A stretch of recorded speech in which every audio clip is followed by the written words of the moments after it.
आप लोग की सदैव शिकायत रहती है कि हिंदू एक्टिविस्ट को कौन हेल्प करता है, हिंदू कॉजेज़ के लिए ग्राउंड पे कौन लड़ता है। जी हाँ, ग्राउंड पे लड़ने वाले बहुत हैं, लेकिन जो लोग ग्राउंड पे लड़ते हैं वो लीगल हेल्प चाहते हैं।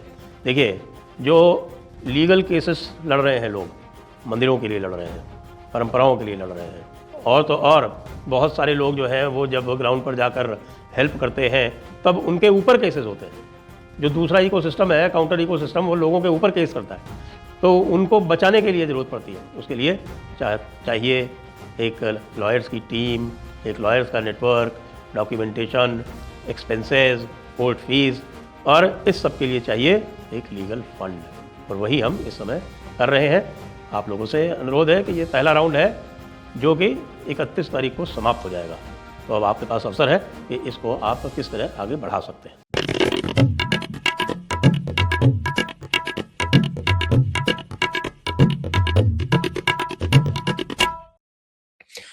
नमस्ते, आप सभी का स्वागत है आज के इस कार्यक्रम में, और हमारे साथ हैं अभिषेक तिवारी जी। आप सभी से अनुरोध है हमारी चैनल्स को सब्सक्राइब करें, वीडियो को लाइक भी अवश्य कर लें। Abhishek ji, diamond harbour model तो पूरी तरह से ध्वस्त हो गया। फलता में इस समय जो परिणाम चल रहा है, 21 में से 19 राउंड हो चुके हैं जिस समय हम ये रिकॉर्ड कर रहे हैं, और 21 में से 19 राउंड में से 70% से अधिक वोट जो है वो मिला है बीजेपी को, और 20% से कुछ कम, यानी जमानत बच जाएगी, सीपीएम को मिला है। और हमारा जो डायमंड हार्बर मॉडल वाला क्या है, वो पुष्पा को भी 3% मिला है। कांग्रेस को भी 5% मिला है, कांग्रेस को भी 5% मिला है। तो भाई साहब, आप क्या कहेंगे, ये क्या हो रहा है, ये क्या हो रहा है? यानी 70% तो वहाँ कुल हिंदू आबादी है, और 70% से ऊपर वोट मिल गया है, यानी हिंदू आबादी 100% वोट बीजेपी। एक हिंदू ऐसा कंसोलिडेशन तो कभी देखा ही नहीं। मैंने किसी स्टेट में नहीं देखा sir, to be very frank. आपके सभी दर्शकों को प्रणाम, नमस्कार, जय श्री राम। मैंने किसी स्टेट में ऐसे वोटिंग नहीं देखी कि 100% हिंदू वोट बीजेपी को मिला। अगर आप कल्पना कीजिए कि यूपी में एक राजनीति हुई होती कि मुसलमानों का आरक्षण छीन करके, खत्म करके 2%, 2.5% कम कर दिया जाता टोटल ओबीसी आरक्षण, तो मार हो जाता पूरे देश में। बंगाल ने अंबेडकरवादी राजनीति और इन सबको हटा करके जो एक हिंदू हिंदू भाई भाई की नई राजनीति शुरू की है, प्राउड फील हो रहा है, मतलब बंगालियों पे गर्व हो रहा है। बंगालियों पे गर्व हो रहा है, लेकिन वो दिलीप मंडल जी कुछ नहीं बोले आज। अब छोड़िए, वो भी इसकी व्याख्या कर सकते हैं ना कि किस जाति ने कितना वोट दिया। अब 70% करेंगे तो फिर वो जातियों का वो क्लेम नहीं कर पाएंगे, सवर्णों को गाली नहीं दे पाएंगे। That I don't want to explain, क्योंकि फिर उनका ट्वीट वो उस पे भी नहीं आया था। खैर, मैं वहां नहीं जा रहा हूं क्योंकि मेरे लिए बड़ा दिन है फाल्टा जीतना। मैं बहुत मैं कहूंगा कि हमारे लिए, हिंदुत्व के लिए, बंगाल के लिए, ये खास करके पूरे पूर्वी सेगमेंट में जो राजनीति है उसके लिए बहुत इंपॉर्टेंट है, क्योंकि फाल्टा सीट पे बहुत अधिक लोग बिहार और यूपी के भी लोग रहते हैं, ऐसा नहीं है। अब मैं वहां नहीं जा रहा था। मैं राजेंद्र जी का एक लिखा हुआ, राजेंद्र कृष्ण जी का लिखा हुआ एक गीत है कि सुख के सब साथी दुख में न कोई, मेरे राम मेरे राम।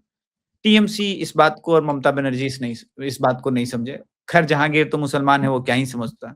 अब देखिए सर, दुख में तो कोई भी उनके साथ नहीं है। वो 3% लोग वही मोमिन खवातीन व हजरात टाइप के कुछ लोग बचे हुए हैं, बाकी तो सब निपट गए।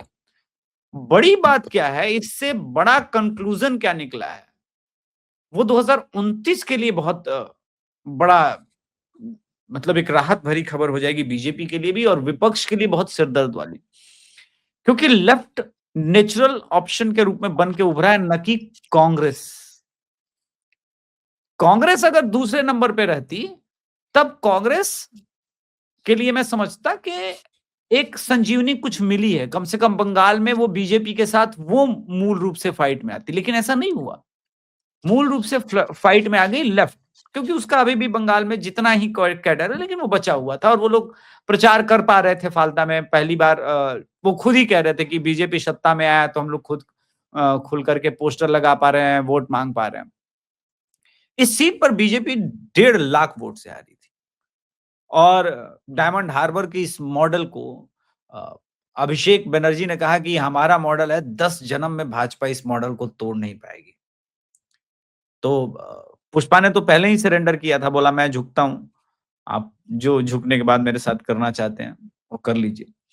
लेकिन ये पोर्ट एरिया का ये पूरा डायमंड हार्बर मॉडल जो है कोलैप्स होना बहुत जरूरी था बंगाल के विकास के लिए, बिहार के विकास के लिए। अब कुछ लोग सरप्राइज हो जाएंगे कि आप बिहारी होकर के बिहार का विकास क्यों सोच रहे हैं। बस यही तो सरकार चाहिए। एक बार सिलीगुड़ी कॉरिडोर बन जाए हमारे लिए, कलकत्ता एकदम रोड परफेक्ट हो जाए, तब हम कहाँ लैंडलॉक स्टेट रहेंगे। सीधे कलकत्ता माल डंप करो और फिर वहां से दुनिया भर में भेजो। और नरेंद्र मोदी जी का विजन था, जब तक पूर्वोत्तर के राज्य डेवलप नहीं होंगे भारत डेवलप नहीं होगा। तो बड़ी बढ़िया बैलेंस सिचुएशन बनी है।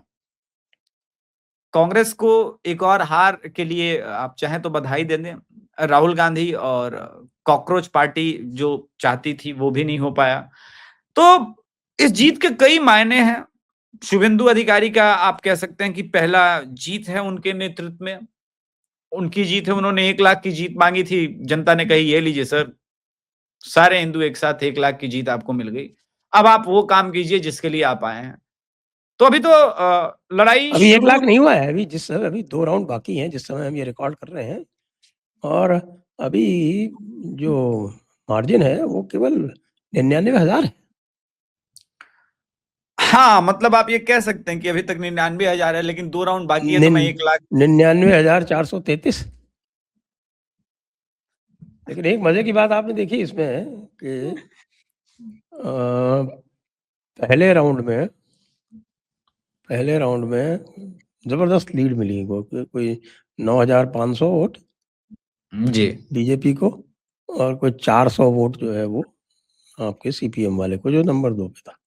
जी फिर दूसरे, तीसरे, चौथे, 5वें राउंड में बड़ा जबरदस्त मुकाबला हुआ, और इनमें से एक राउंड, शायद तीसरा राउंड था वो, नहीं तीसरा नहीं था, तीसरे में तो लगभग बराबर से था।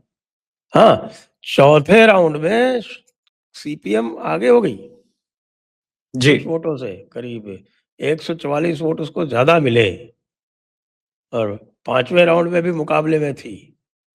लेकिन उसके बाद जो डाउन होना शुरू हुई छठे राउंड से, मतलब आप सोच देख सकते हैं कि साहब की मुस्लिम वोट 2, 3, 4, 5, ये 4 राउंड में था। 4 राउंड, तो 21 में से 4 राउंड में मुस्लिम वोट तगड़ा था। तो आप समझ सकते हैं कि भाई 25% तो है वहां पे वो मिनिमम, हाँ, तो इससे बल्कि 30% ही है। लोग कह रहे हैं वहां 30% मुस्लिम है।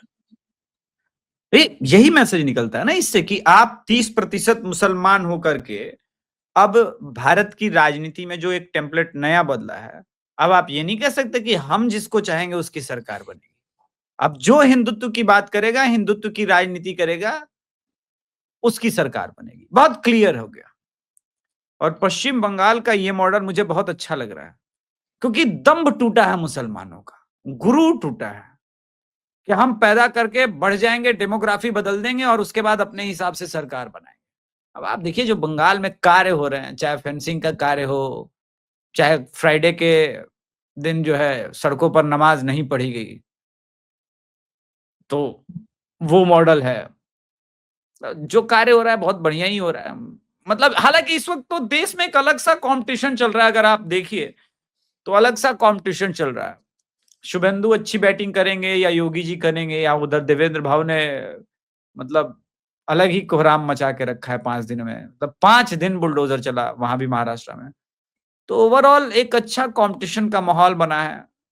और ये कंपटीशन अगर राजस्थान और मध्य प्रदेश में भी हो जाता तो सोने पे सुहागा होता। मतलब यूपी, बिहार, बंगाल, असम इतना अच्छा चल रहा है, उधर उत्तराखंड भी अच्छा चल रहा है।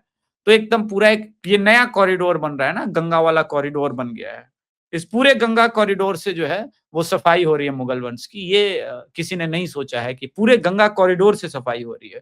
और जो दम था कि हमने गंगा जमुनी तहजीब के नाम पर अब अपना अड्डा जमा लिया है, वो तो अड्डा भी बाबा खत्म कर रहे हैं। बोला कि 1 मिनट, ये सारे वक्त की रजिस्ट्री भी कैंसिल करता हूँ, ये लो मेरी तरफ से बकरीद का गिफ्ट।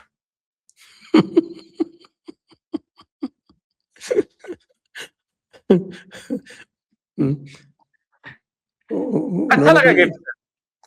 कितनी 31,000 प्रॉपर्टीज 31,281 या 83 प्रॉपर्टी है सब लेकिन इसके लिए सर आप क्यों हंस रहे हैं? हमें तो थैंक यू वैसी को बोल देना चाहिए, क्योंकि वैसी नहीं तो बाबा को बताया था, अरे ये क्या आप लोग ये उम्मीद लेकर के आ रहे हैं, ये कैसा लॉ लेके आ रहे हैं, 1,21,000 प्रॉपर्टी वगैरह समथिंग अनरजिस्टर्ड है। तो बाबा ने बोला हाँ यार तुमने तो ठीक याद दिलाया यार, ये सारे अनरजिस्टर्ड प्रॉपर्टी तुम लोग भूमाफिया हो। अब एक काम करते हैं, सब कैंसल करेंगे, जिसके जिसके पेपर नहीं हो सब कैंसल होंगे।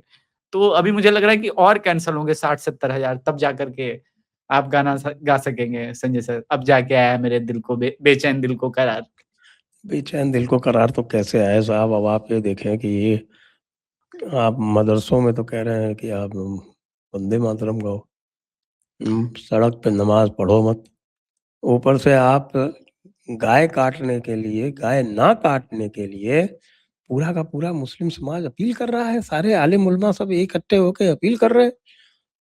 मतलब ये कि ये आपको रास्ता दिखा रहे हैं कि भैया जब तक जो है तशरीफ पे 2-4 नहीं पड़े तक तगड़े से, तब तक हम सही नहीं आते हैं। तशरीफ सुझाइए और काम कराइए। सर हमारी दादी माँ एक कहानी सुनाती थी कि उसका जो मुद्दा ये था कि डर के मारे भूत भागता है। हाँ, डर के मारे भूत भागता है। हाँ, वो बिल्कुल बड़ी सही बात है। बढ़िया, हाँ बढ़िया कहानी है, दर्शक को भी पता होगा। तो वहां नहीं जाएंगे कहानी पर।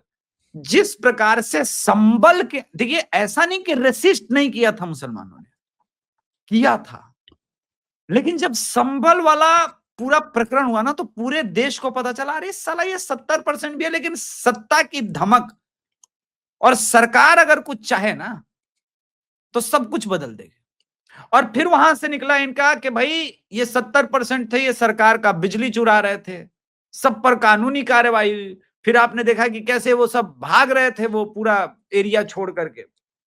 इसी बार जब शुभेंदु अधिकारी आए तो टेस्ट था शुभेंदु अधिकारी के पास, डिफिकल्ट, वो प्रोटेस्ट कर रहे थे, स्टोन पेल्टिंग हुई थी पुलिस पे, लेकिन एकदम योगी बाबा को गमछा पहनाया था उन्होंने। और चुनाव के दिन, शपथ ग्रहण के दिन योगी बाबा जी ने भगवा गमछा ट्रांसफर किया, तो ब्लूटूथ से कुछ वो हुआ होगा गमछा ट्रांसफर के थ्रू, तो उन्होंने बताया होगा कि देखो ये पलट के आएगा लेकिन डटे रहना है।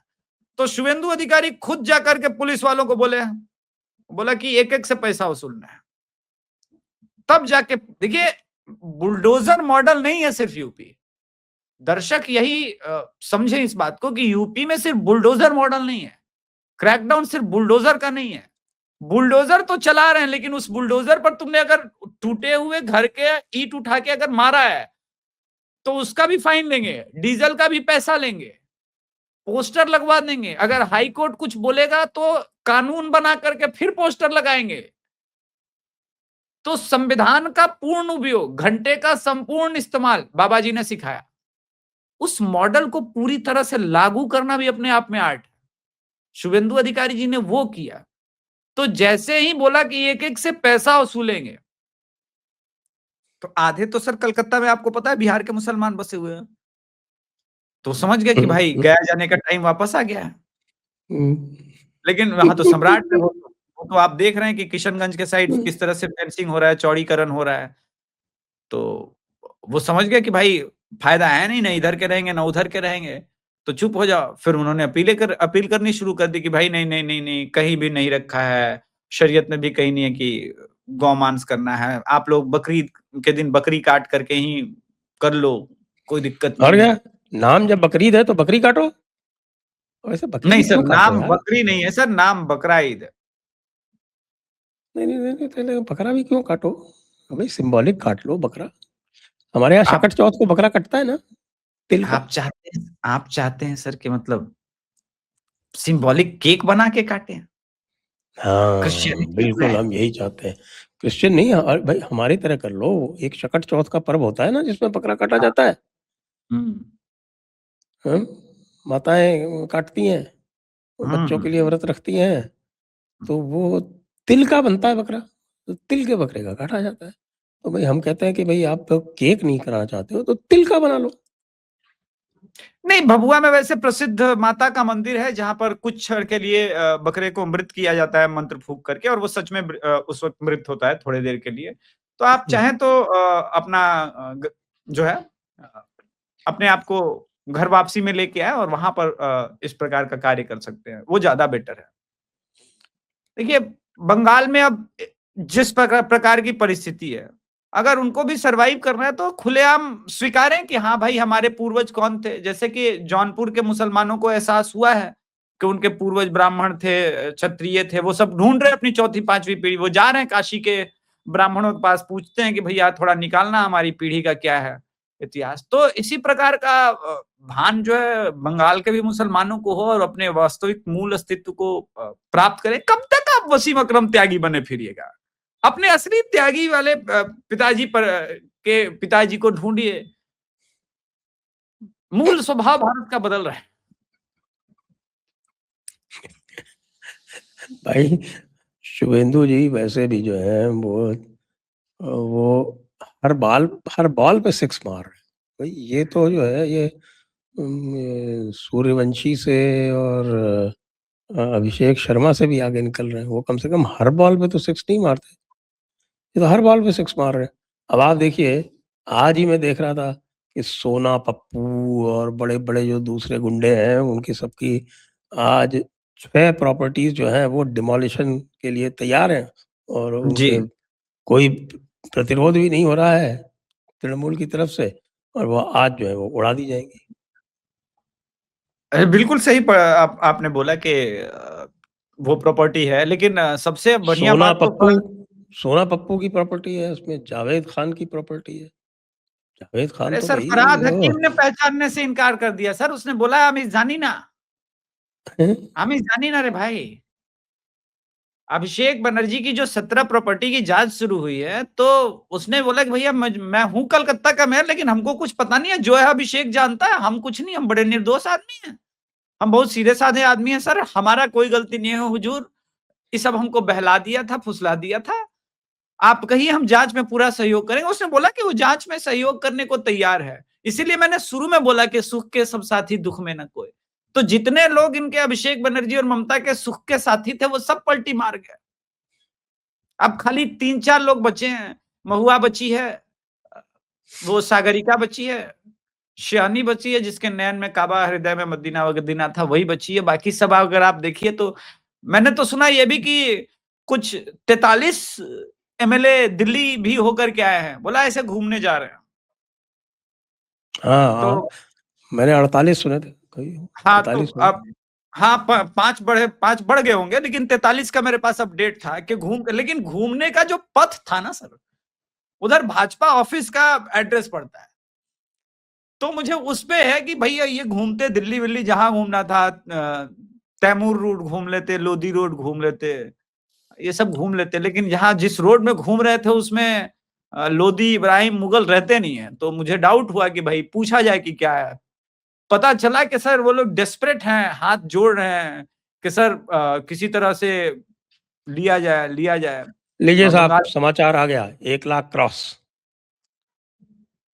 हाँ, 20 तो राउंड पूरे और 1,04,487 की लीड। हाँ, तो यही एक्सपेक्टेड था और एक्सपेक्टेड लाइन पे फाल्ता ने रिजल्ट दिया है। शुभेंदु अधिकारी और भाजपा को भी बधाई और मोदी को भी बधाई पहुँचे। मोदी को विशेष रूप से बधाई पहुँचे। वो अफोर्ड कर सकते हैं कि उत्तर प्रदेश में 50-55 भी आए तो कोई दिक्कत नहीं है। हम 300 का स्ट्राइक रेट अभी भी पार पा सकते हैं। वो अफोर्ड कर सकते हैं बंगाल के कारण, बहुत चीज़ें अफोर्ड कर सकते हैं। एक भाजपा के लिए एक बड़ा पैसेज मिल गया है 2029 के हिसाब से। लेकिन सर मुझे लग रहा है कि कुछ और भी पक रहा है जिसके बारे में मेन स्ट्रीम मीडिया चर्चा नहीं कर रही है। आपने संभवतः एक वीडियो बनाया ज़रूर था 10 मिनट का मैंने देखा था कि जिस प्रकार से मार्को रूबियो आए प्लानिंग तो था, लग रहा है कि ममता बनर्जी से काश मिल पाते एज अ चीफ मिनिस्टर, लेकिन वो ओरिजिनल प्रोग्राम तो ममता बनर्जी से मीटिंग फिक्स थी उनकी, हाँ और हाँ उसको हाँ, उन्होंने बिल्कुल। शिफ्ट करने की कोशिश की शुभेंदु अधिकारी के लिए, शुभेंदु अधिकारी ने लिफ्ट ही नहीं दी। तो शुभेंदु अधिकारी को तो पता है ना कि वो खेल खत्म है, तो खैर गए मदर टेरेसा वरेसा के जगह पे गए, कहा ठीक है एफसीआरए वगैरह का कुछ सोचा जा रहा है, कुछ किया जाएगा, देखते हैं क्या निगोशिएशन निकलता है। अभी थोड़ा मोदी को टेबल पे टॉक में थोड़ा सा दबाना मुश्किल हो गया है, क्योंकि साला बंगाल का ऐसा रिजल्ट आ गया है कि हम डरा नहीं बंगाल पा का रहे। रिजल्ट आ गया है, ईरान का रिजल्ट भी एडवर्स जा रहा है। तो वो आज सिद्धांत सिब्बल ने पता है ना क्या पूछा उसको, मार्को रूबियो को। जी। मार्को रूबियो को कहा कि भाई आपके यहाँ से बहुत कुछ लोग ऐसे हैं इम्पोर्टेंट लोग जो भारतीयों के विरुद्ध रेसिस्ट रिमार्क्स करते हैं। तो वो एकदम से अचकचा गया, हु आर दे? तो उसने कहा you know who they are. देखिए, वो तो ट्रम्प को रेफर कर रहा था। तो हाँ मार्को रूबियो ने बिल्कुल। कहा कि नहीं कि स्टूपिड पीपल आर एवरीवेयर। बताइए, उसने हाँ, ट्रम्प को ही स्टूपिड कह दिया। अब देखिए जो गोटियां सेट हुई है ना, बंगाल चुनाव के बाद स्पेशली, जो मुझे लग रहा है मोदी जी का कॉन्फिडेंस राइज किया, और हम लोग एक नया चेंज अब भारत की राजनीति में कोई बहुत बड़ा चीज होते हुए हम लोग आने वाले समय में देखेंगे, बहुत क्योंकि बड़ा तो तब होगा जब दिलीप मंडल को निकाला जाएगा। आप तो सर मानेंगे नहीं। देखिए दिलीप मंडल जी को अभी अब उनका टाइम, उनका ये चीज हो गया है। कुछ लोग नहीं नहीं अभी भाई, कह रहे थे, मैं तो ये देख रहा था कि उन्होंने जो बंगाल चुनाव के तुरंत बाद जो सवर्णों को गालियां दी थी, और ये कहा था कि साहब की ये देखिए, साहब की ये तो सब दलित अरे और सर ओबीसी ने किया डिलीट है। डिलीट डिलीट भी करके तो दूसरे ढंग से कह के माफी भी मंगवा लिया आप लोग, ठीक है, काहे का हो माफी गया। मांगे थे, कौन माफी मांग लिए थे? अभी तो ये आप तमाशा देखिए, फिर करेगा ना ये, वो उत्तर प्रदेश का चुनाव आते ही, नहीं जबकि हम नहीं सब यूपी, देख रहे हैं कि बीजेपी के लिए एक ही मंत्र है और वो वही है, बटेंगे तो कटेंगे। यूपी वही यूपी हरियाणा में इज चला, वही महाराष्ट्र में चला, वही बंगाल में तो ऐसा चला कि सब हतप्रभ रह गए। सर वो एक बात बता उत्तर देते हैं। प्रदेश में भी आप, और क्या आप उल्टा पुल्टा वहां पे ट्राई करोगे? दिलीप मंडल का फॉर्मूला सारे तो आपके साथ हैं, राजभर आपके साथ, निषाद आपके साथ, वो चौहान आपके, वो ननुआ चौहान वो आपके साथ, जाट आपके साथ। जब सब आपके साथ हैं तो आप तो वास्तव में जो सबको एक साथ लेके चलने का एक वो उदाहरण है आप। एक आप एग्जाम्पल क्रिएट कर रहे हैं, और उसको लेके और ये भाई साहब जो है वो कि ये सवर्ण ऐसा करते हैं, वैसा करते हैं, ये कुछ लेके आ जाएँगे। भाई राजकुमार भाटी काफ़ी हैं, कंचना यादव काफ़ी हैं, प्रियंका भारती काफ़ी हैं। मैंने सुना कंचना यादव और प्रियंका भारती को इनवाइट कर लिया गया है उत्तर प्रदेश में। सही है क्या ये? हाँ, बिल्कुल सही बात है, वो लक्ष्मण यादव भी काफ़ी है। देखिए, मैं इसीलिए दिलीप मंडल जी पर कुछ बात नहीं करना चाह रहा था। देखिए, क्योंकि जितना लोगों को बंगाल चुनाव के जीत के बाद अभी यूपी ईज़ी लग रहा है, मैं अभी जयपुर डायलॉग्स पर कुछ कहूँगा तो लोग चौंकेंगे, उतना यूपी का लड़ाई ईज़ी नहीं है इस बार। आपको दिसंबर नहीं, अक्टूबर से लगना होगा, और योगी जी वो के तो आपकी कब्जे बात मैं में मानता प्रदेश हूँ, मैं आपकी बात मानता हूँ। लोग जो हैं उनको समाजवादी पार्टी की गुंडागर्दी देखे हुए 10 वर्ष हो गए। जी, बंगाल में घाव ताज़ा-ताज़ा था। बंगाल में घाव भी ताज़ा था, और समाजवादी पार्टी ने जो क्रिएट किया था ना, वो अलग क्रिएट किया था टीएमसी से। समाजवादी पार्टी का था हर एक जनपद, हर एक गुंडा। एक जनपद में एक-एक गुंडा। ये वन डिस्ट्रिक्ट वन प्रोडक्ट लेके योगी जी चल रहे हैं। पहले हर एक जनपद में अगर अगर आप देखिए तो कोई ना कोई बाहुबली उन लोगों ने क्रिएट कर लिया था। वो उस मॉडल को समझ गए थे। वो ठीक है, लेकिन इन्होंने इम्प्रूवमेंट किया था ना। हर असेंबली कॉन्स्टिट्यूएंसी का एक चीफ मिनिस्टर था एक, और चीफ मिनिस्टर का साथ में एक गुंडा था। कई जगह हाँ, स्वयं वो गुंडे थे, जैसे आप ये जावेद अहमद जो है ये कस्बा वाला, हाँ, जावेद हाँ। अहमद खान, इस बार भी जीत गया। इस बार भी जीत गया। तो अगली बार ना जीतेगा ये, अगली बार ना जीतेगा। देखिए सर, यूपी के चुनाव में इस वक़्त पूर्वांचल में गैप मात्र 3% का है। मात्र 3% का है। पूर्वांचल में 2024 में भी आपने देखा कि रिजल्ट कितना खराब हुआ था।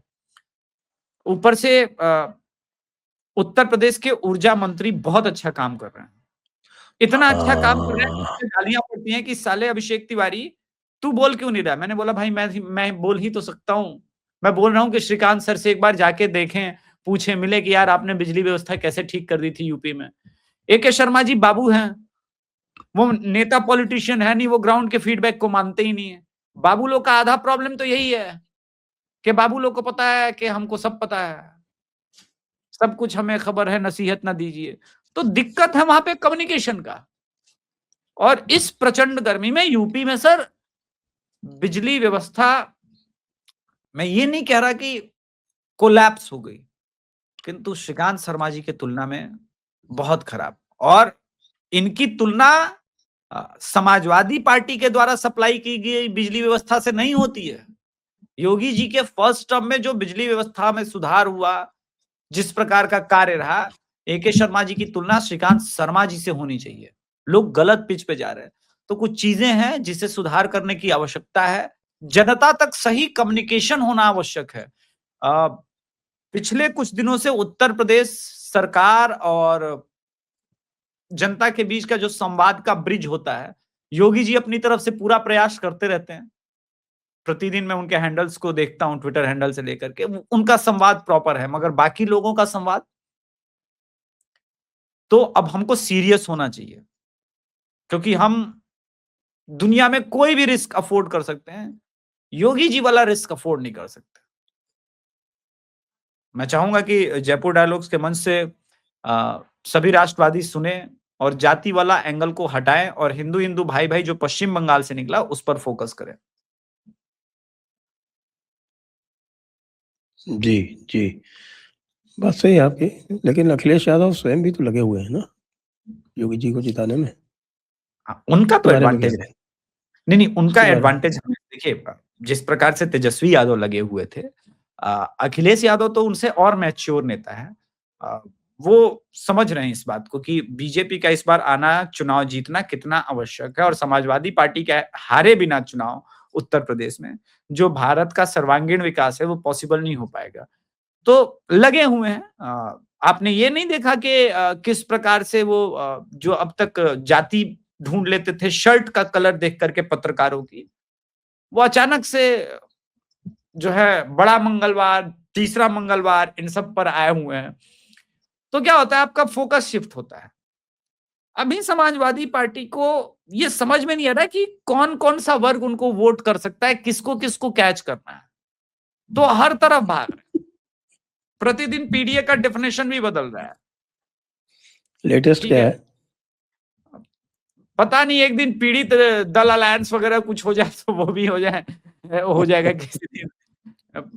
तो खैर, किसी दिन पिछड़ा दलित तगड़ा हो जाता है, वो अल्पसंख्यक हो जाता है, फिर प्रताड़ित हो जाता है, तो वो प्रतिदिन बदलता रहता है। उनके ट्वीट्स देखिए, वो फ्रस्ट्रेशन झलक रहा है समाजवादी पार्टी का। किंतु मैं चाहता हूं कि समाजवादी पार्टी चुनाव जीत रही है, ये समाजवादी पार्टी के अंदर कॉन्फिडेंस बिल्ड होना बहुत आवश्यक है। क्योंकि जब तक, जैसे राजद के अंदर कॉन्फिडेंस था कि वो सरकार बना रहे हैं, तो कह रहे थे कि भैया का सत्ता आने दो, कट्टा सट्टा के उठा लेंगे, तो उसका समाज के अंदर अच्छा मैसेज गया। पिछली बार समाजवादी पार्टी को पूरा कॉन्फिडेंस था, तभी आप देखिए मुख्तार का आ भतीजा। रहे हैं अखिलेश। हाँ, तो कॉन्फिडेंस आना बहुत जरूरी है।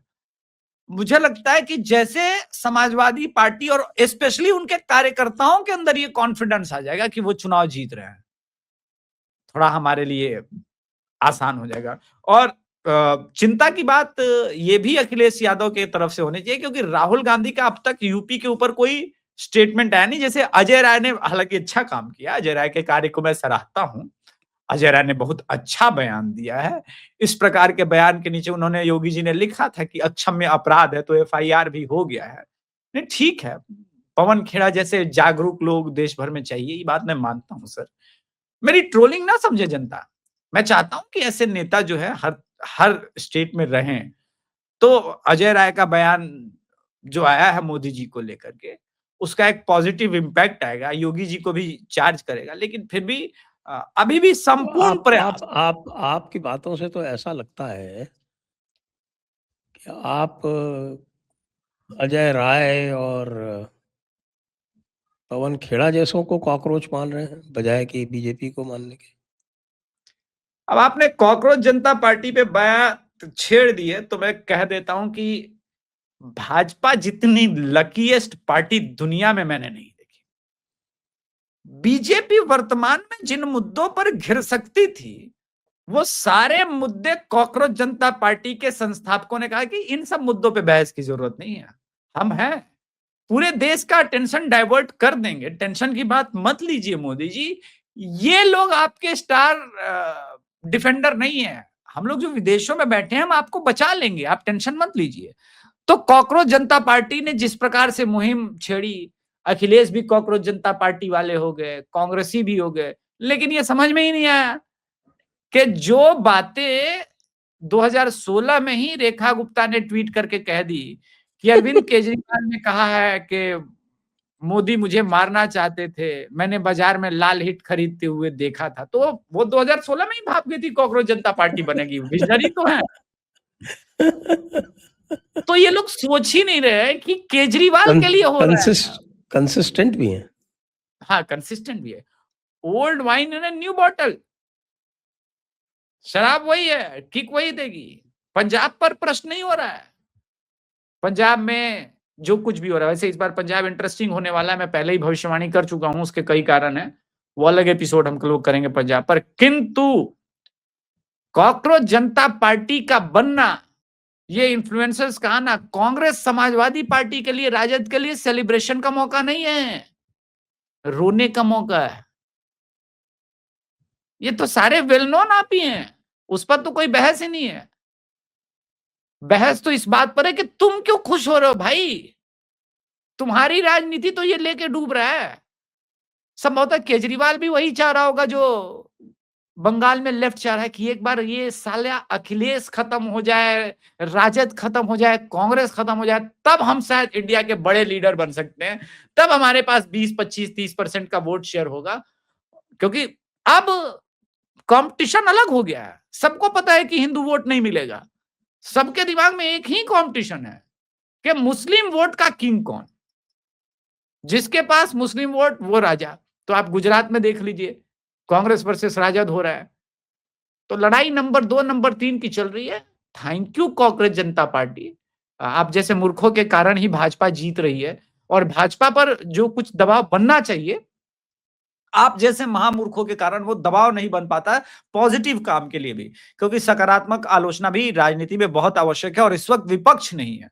सबसे दुखद बात यह है, विपक्ष जिस प्रकार से समाप्त हुआ है, पूरी तरह से भरभरा के गिर गया है। अब आप देखिए, जख्म वाली आंटी भी ढूंढ रही है कि नहीं नहीं कॉकरोच जनता पार्टी से उम्मीदें हैं। बहुतों को कितने, बहुत सारी उम्मीदें हैं, अब आदमियों से उम्मीदें नहीं रही, अब केवल कॉकरोचेस से उम्मीदें। अब आप देख लो सर, आदमियों से उम्मीदें नहीं है, नेता के विजन से कोई उम्मीद नहीं है, कॉकरोचों से उम्मीदें रहेगी। और कॉकरोच भी कहाँ के, बांग्लादेशी और पाकिस्तानी। चुनाव आयोग पहले ही इसमें मार के बैठा है कि एसआईआर हो रहा है भाई, तुम्हारे तो अंदर आने का ही चांस नहीं बन रहा है। तो ये पाकिस्तानी और ईरान के लोग, टर्की के लोग, इनके फॉलोअर से आपका क्या ही हो जाना इंस्टाग्राम पर। वैसे भी अब चुनाव इंस्टाग्राम पर नहीं हो रहे हैं, वो 2014 का टाइम, 15 का टाइम चला गया। सभी पार्टियों को पता चल गया कि अपने अपने प्रभाव के लोगों को पीआर दे करके करना है, इसमें पीआर कंपनियों का फायदा हो रहा है। चुनाव वो जीत रहा है जो ग्राउंड पर है। आप बताइए, सोशल मीडिया कैंपेन में तो बंगाल में टीएमसी के आगे कहीं भी नहीं थी बीजेपी। वोटर इतना साइलेंट था कि कुछ कमेंट, वोटर इतना साइलेंट था कि बेचारा कमेंट तक नहीं कर पा रहा था। लेकिन आप देखिए रिजल्ट कैसा है।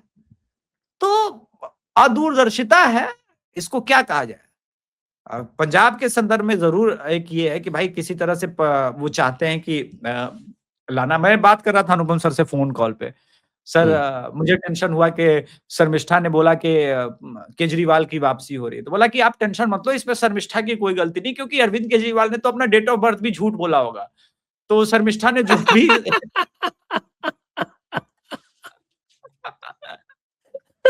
सारी गणना ही गलत हो जाएगी ना शर्मिष्ठा की, इसमें शर्मिष्ठा की कोई गलती नहीं है। मैं कहूंगा शर्मिष्ठा जी एक बार सोच लेना थोड़ा सा इस मामले में। तो ये फैक्टर उन्होंने क्रॉस चेक नहीं किया होगा। तो अरविंद केजरीवाल जिस हिसाब से आ रहे हैं, और बढ़िया है। पंजाब में देखा मैंने एक वीडियो के, बेचारी एक महिला एक बच्चे के साथ जा रही थी, उसका चेन स्नैच किया गया गन पॉइंट पर। तो हमको लगा कि हाँ भाई, मतलब बिहार के लोग पहले पंजाब जाते थे लालू जी के समय में, तो अब वापस आ गए हैं वो पंजाब से, लेकिन खूबी रह गई है वहां पे। अब पंजाब में खुद ही हो रहा है, बोला कि चलो बिहार में अगर नहीं रहा वैसा जंगल राज तो पंजाब को ही बना देते हैं, पंजाब में ही वो आग लगा देते हैं, महाजंगल राज टाइप का एटमॉस्फेयर बना देते हैं। पंजाब में आज आम हिंदू सुरक्षित नहीं है। जो सिख धर्म को मानता है प्रॉपर ढंग से, सही ढंग से, वो सिख सुरक्षित नहीं है। सुरक्षित कौन लोग हैं? हुलेलिया सुरक्षित है, खालिस्तानी सुरक्षित है, मुसलमान तो हर जगह सुरक्षित है ही, तो उसका काउंट नहीं करता। पंजाब पूरी तरह से बदलने को हालांकि तैयार है। उसका एक कारण स्टेटमेंट यहां से नहीं, 7 समंदर पार से आया, क्योंकि कनाडा ने बोला है सर कि yes we recognise that Khalistanis are threat for Canada.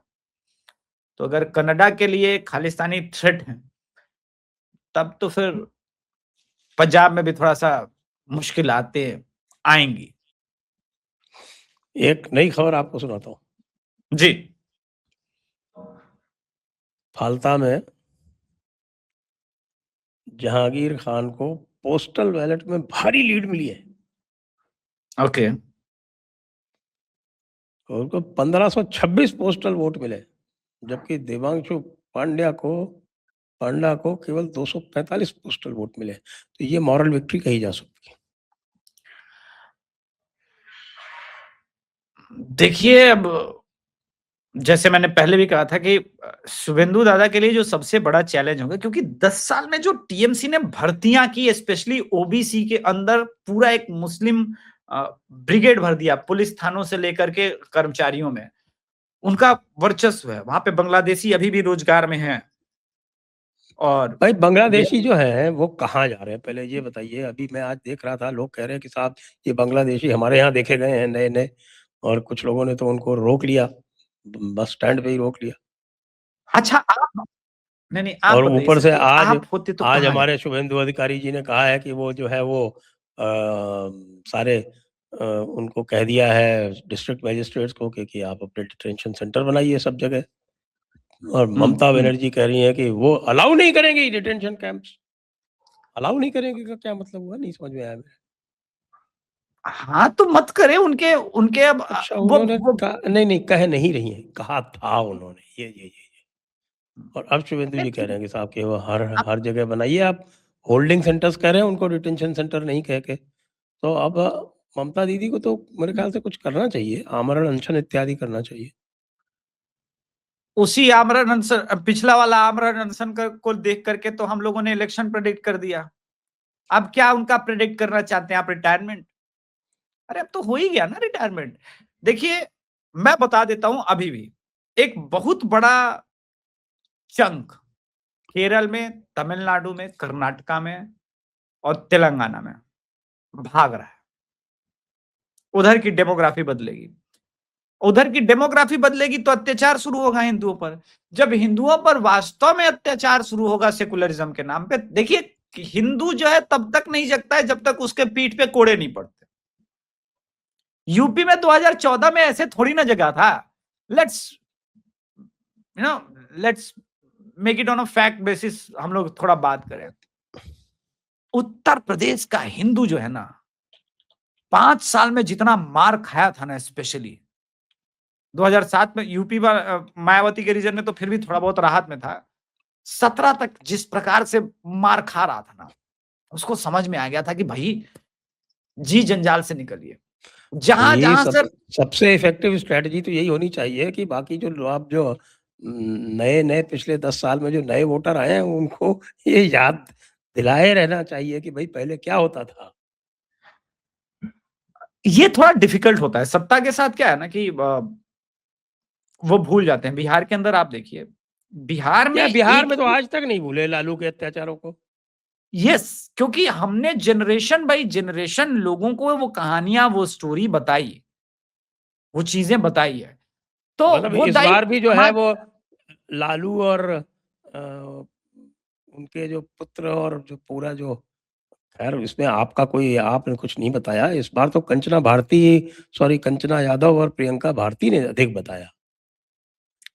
हर बार वो बताते हैं, देखिए प्रॉब्लम ये नहीं है, वो जो कुनबा है ना, वो हर बार बताता है, और हमारा एक पूरा का पूरा जनरेशन जो है इस पे ऐसा नहीं है, वो हुआ है, ये समाज ने किया है जागृति, तो यूपी को भी ये रिस्पॉन्सिबिलिटी उठानी चाहिए, यूपी के पत्रकारों को भी ये रिस्पॉन्सिबिलिटी उठानी चाहिए, समाज को लेकर के। आप सिर्फ समाज से लेंगे, समाज को देंगे नहीं, कुछ समाज को देना भी चाहिए, हर काम बाबा पर हम नहीं छोड़ सकते, तो ये काम होना चाहिए, मेरा मानना है। बाकी जैसी प्रभु की इच्छा, उनके बिना तो कुछ होना नहीं है। जैसे आप अगर आप देखें तो ये बंगाल में जो बंगाली मीडिया था वो इस बार स्वतंत्र होके कुछ बात कर रहा था, तो उसने जो पूरे आपके तृणमूल के जो अत्याचारों की जो फ़हरिस्त थी, वो पूरी की पूरी सामने लाके रख दी थी चुनाव से पहले। ठीक बात, ठीक बात। तो आप यूपी में वो दौर चला गया ना सर, हमको तो ये पंजाब में करना है। पंजाब जिस परिस्थिति में पिछले 1.5 दशक में है, पंजाब में जो सूखा नशा का कारोबार है, जो पाकिस्तान का इन्फ्लुएंस है, जिस मास लेवल पर सिखों का कन्वर्जन हुआ है, गुरुओं की वाणी का प्रतिदिन अपमान होता है, और पता नहीं वहां पर उनके सुप्रीम लोग बैठे क्या कर रहे हैं, वो लोग किस मूड में हैं, तो ये करना पड़ेगा। तो मेरा मानना है सर, इस बार पंजाब में भी हम चीजें वो देखेंगे, हमें करना पड़ेगा। तमिलनाडु में हिंदुत्व की पॉलिटिक्स कभी आजमाई ही नहीं गई बीजेपी के द्वारा, ये मैं सरप्राइज होता हूं, क्योंकि कर्नाटका में आपने उसका आउटकम देखा, उसका रिजल्ट देखा, आप सत्ता में पहुंचे उसी पॉलिटिक्स पर। तो ये चीजें विभिन्न है। केरला में शुरू हो गई है वो पॉलिटिक्स हिंदुत्व की, ये अच्छी बात है, और जो शबरीमाला में हुआ उसका एक भी इम्पैक्ट है। आप देखिए आंध्रा में उस पॉलिटिक्स को किस प्रकार से जिस प्रकार से पवन कल्याण ने यूज किया, जो भी इस वक्त समझदार नेता है वो इस बात को सेंस करेगा कि भाई राजनीति में इस समय जो राम के साथ है वही चुनाव जीतेगा। बंगाल में मैं नहीं कहता हूं कि बीजेपी जीती है ना, बंगाल में तो जय श्री राम जीता है, बंगाल में भाजपा वो कहां लोग जीती जो है? कहा करते थे कि जय श्री राम बंगाल का नारा नहीं है, वहाँ हर कोने में जय श्री राम गूंज रहा है। और जिस दिन नए-नए जय श्री राम के मधुर-मधुर भजन भी आ रहे हैं वहाँ से। सर जब 5,000 जगह राम जी की शोभा यात्रा निकली थी ना रामनवमी पर, तभी मूर्खों को समझ जाना चाहिए था कि बंगाल अपने स्वाभाविक हिंदुत्व के रूप में आ गया। 1905 वाला टाइम बंगाल में आ गया है, गया। लेनिन का टाइम गया सर, लेनिन, स्टालिन, माओ गए, मिटा दिए जाएंगे, तो मिटाए जा रहे हैं वापस। जो अरे सर वंदे मातरम भी वहीं से निकला, सनातन ही राष्ट्रवाद है वहीं से निकला, तो अब चल रहा है, बंगाल फिर से दिशा देगा, क्या दिक्कत है? भारत में स्वतंत्रता 15 अगस्त 1947 को मनाई गई और एक बड़े सेक्शन ने उसको 25 मई 2014 को भी मनाया। हाँ, ठीक है साहब, ठीक है। ठीक है सर, बिल्कुल बिल्कुल। लेकिन बंगाल में आज़ादी जो है वो 4 बार मनाई गई है। हम्म, वहाँ पहले मनाई गई, सबसे पहले मनाई गई 1757 में सिराजुद्दौला से। जी, जो पलासी युद्ध। वहाँ के हाँ, कंटेम्परेरी अकाउंट्स हैं जो बताते हैं कि लोगों ने कितना बड़ा उत्सव मनाया था सिराजुद्दौला से मुक्ति पाने पे, जिसको जी, हमारे लेफ्टिस्ट्स ने और इस्लामिस्ट जितने भी हैं वो अ, हबीब साहब ने, इरफान हबीब और उनके पिताजी मोहम्मद हबीब, उन्होंने मिलके जो है वो बेचारे मीर जाफर को गद्दार का करार कर दिया। गद्दार असली सिराजुद्दौला था, वो पहली थी। और उसके बाद फिर एक और आज़ादी मनाई गई वहाँ पे, वो 1857 में मनाई गई, जब ईस्ट इंडिया कंपनी का राज खत्म हुआ। क्योंकि ये सबसे ज़्यादा जो इफ़ेक्ट था वो ईस्ट इंडिया कंपनी का हेडक्वार्टर कलकत्ता था। तो वहीं ये फ़ील किया गया, बाकी जगह फ़ील भी नहीं किया गया पूरे भारत में कहीं पे भी। सही बात, सही बात। फिर तीसरी 1947 को मनाई गई और चौथी 4 मई 2026 को मनाई गई। ठीक बात है। मैं एग्री करता हूँ इस बात से। तो अब स्वतंत्र बंगाल है, अब वापस एक नया दिशा देगा और तो स्वतंत्र इतना है कि वो ममता दीदी जो कह रही थी कि भई ज़मीन नहीं दी जा सकती क्योंकि लोग नहीं देना चाहते हैं, उन्होंने चिकन नेक में जो फांसी देवा वहाँ का जो सब डिवीज़न है, उसके लोगों ने 7 घंटे के अंदर-अंदर सारी लैंड ट्रांसफ़र कर दी, जो हैंडओवर की थी, जिसके रिकॉर्ड हैंडओवर किए थे, वो सारी की सारी लैंड 7 घंटे के अंदर लोगों ने ट्रांसफ़र कर दी और उन्होंने कहा और चाहिए तो और बताओ। सर जहाँ की जनता इस प्रकार से लगी हुई हो इन्फिल्ट्रेशन रोकने के लिए, उसमें यदि एक सरकार ये कहती है कि साहब कि इन्फिल्ट्रेशन रोका नहीं जा सकता, लोगों की रोज़ी-रोटी का सवाल है, तो ये साफ दिखता है कि भई वो सरकार ही स्वयं देश विरोधी थी। इससे अधिक, इससे बड़ा और इससे प्रखर उदाहरण और कोई नहीं मिल सकता। मुझे अभी भी लगता है एक जांच होनी चाहिए कि जमात के और टीएमसी के नेताओं के क्या रिलेशन हैं और कैसे-कैसे फंड्स गए। कहीं ऐसा एक बड़ा प्लान तो नहीं था कि इस बार जीते और ग्रेटर बांग्लादेश का एक कॉन्सेप्ट रखा जाए, क्योंकि पॉसिबिलिटी जिस हिसाब से जो कुछ चल रहा था बंगाल में, जो नेक्सस चल रहा था, उसकी पॉसिबिलिटी है, इसकी जांच होनी चाहिए। कल मैंने अपने चैनल पर शुभेंदु अधिकारी जी के चीफ इलेक्शन एजेंट को भी बुलाया था और हम डिस्कस कर रहे थे वही कि कितनी बड़ी जीत हुई, क्या-क्या एक्सपीरियंस रहा, अनुभव रहा। एक बात समझ में आई कि जीतने के पहले तक भाजपा का कार्यकर्ता और इन सबको इस बार सिक्योर करने की भी इनके पास प्लानिंग थे शुभेंदु दादा के पास। किसकी फैमिली को कहां छुपाना है, कहां रखना है, वो हर चीज ये गए ही थे उसके साथ कि हम ऑल आउट खेलेंगे, कि हाँ ये वर्ल्ड कप का फाइनल चल रहा है, 360 रन चेज करना और करना है तो करना है। तो ये वो चल रहा था, सरेंडर वाला खेल नहीं चल रहा था, अन्य या बन्ने, या तो इस तरफ या उस तरफ। तो उस लड़ाई में हिंदू जीता है, ये ऑल आउट वॉर किया है हिंदुओं ने। और आश्चर्य किसी को अगर हो रहा है कि कैसे 100% हिंदू वोट ट्रांसफर हो रहा है पश्चिम बंगाल में, तो अनुभव कीजिए अब और अपने आप को एक बार रख के सोचिए कि इस पैटर्न पर भारत ने हर स्टेट में 2 बार, सिर्फ 2 अलग-अलग विधान और लोकसभा चुनाव में वोट करना शुरू कर दिया। यानी आने वाले 5 साल में ये रिपीट कर दिया, 100% वोटिंग हिंदू की एक साइड। कसम से बता रहे हैं, लोग कोट के ऊपर जनेऊ पहन के छोड़िए, भगवा रंग का एकदम कोट पहन के, धोती पहन के, एकदम पूरी तरह से शिखा-विखा रख के बात करें सब। तो अब अजय राय जी का क्या हाल है इस समय? अजय राय जी ने कहा बड़ी बेशर्मी के साथ, जनाब ये एआई वीडियो था। हालांकि वहां पे लोगों ने उनके मुखारबिंद से सुना, उन्होंने क्या-क्या कहा सब सुना है। एफआईआर भी हो गया, लेकिन बड़ी, क्योंकि योगी जी ने लिख दिया अक्षम्य अपराध है, तो पवन खेड़ा ने फोन किया होगा, बोला अबे देख रहा है मेरी हालत, शेविंग तक नहीं कर पा रहा हूं, तपस्या पूरी करने के चक्कर में शरीर की गर्मी निकाल दी है हेमंता ने। 18-18 घंटे, बड़े बेदर्द लोग हैं भाई, 18-18 घंटे लोग बिठाते हैं, मालूम पड़ा तुमको? थोड़ा देख लो। ये सारी चीजें हैं। फिर अजय क्या? राय जी, मुझे लगता है क्यों किया, मेरे एक इसकी थ्योरी है। मेरी इसकी थ्योरी ये है कि अजय राय जी जो हैं, वो आते हैं सवर्ण समुदाय से। तो हाँ, अचानक राहुल गांधी जी जो हैं, उनको आपको पता है कि जब उनको लेने गए, जब वो अमेठी में आके उन्होंने अपने मुखार बिंदु से अच्छी-अच्छी बातें कही थी। आपको ध्यान है क्या-क्या कहा था उन्होंने?